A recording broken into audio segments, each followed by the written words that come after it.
রাখিয়া ভবের ভাব যাইবি কেমনে আজরাইল আসিয়া বলিবেন চলো হে মরণে ছাড়িয়া ভবের ভাব যাইবি কেমনে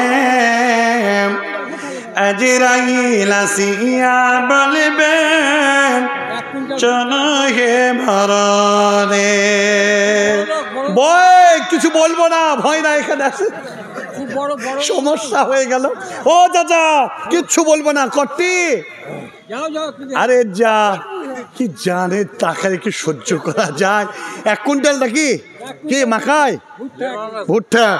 মাশাআল্লাহ মাকাই মাশাআল্লাহ আলহামদুলিল্লাহ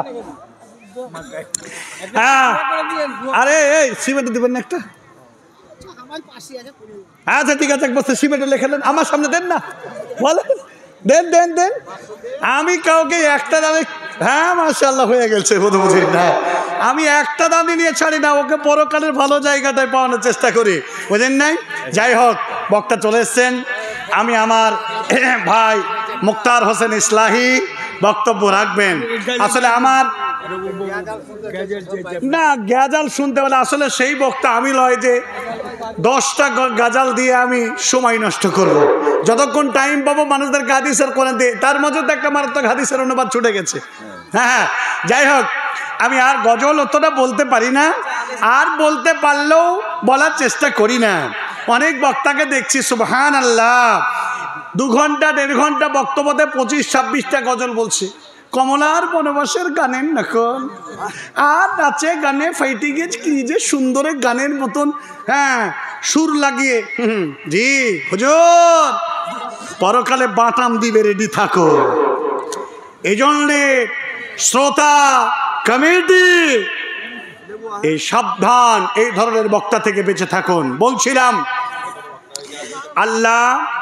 আমাদেরকে সঠিকভাবে দ্বীনকে মেনে চলা তৌফিক দান করেন জোরে বলেন আমিন আল্লাহর কাছে দোয়া করি আল্লাহ এতক্ষণ পর্যন্ত যা আলোচনা হলো এই আলোচনাকে আল্লাহ তুমি কবুল করে নাও হ্যান্ডবিলে আমার নাম দেখেছেন আজকে সালাফি লেখা আছে অথচ সব জায়গায় আমাকে ইসলাহি লেখে মূলত আমি সালাফি এবং ইসলাহি দুটো জায়গা থেকেই ফারাকাত হাসিল করেছি যে পারে যে তাকে সালাফি লিখে দেয় যে পারে তাকে ইসলাহি লিখে দেয় কথা বুঝেন না তো এই জন্য ভুলভাল বোঝেন নাই মেসেজটা আমি আপনাকে ক্লিয়ার করলাম আকুলু কওলি হাযা আস্তাগফিরুল্লাহ লি ওয়া লাকুম সাইয়্যিদুল মুসলিমিন ফাস্তাগফিরু ইন্নাল্লাহা গফুরুর রহিম আসসালামু আলাইকুম ওয়া রাহমাতুল্লাহ বলেন আছে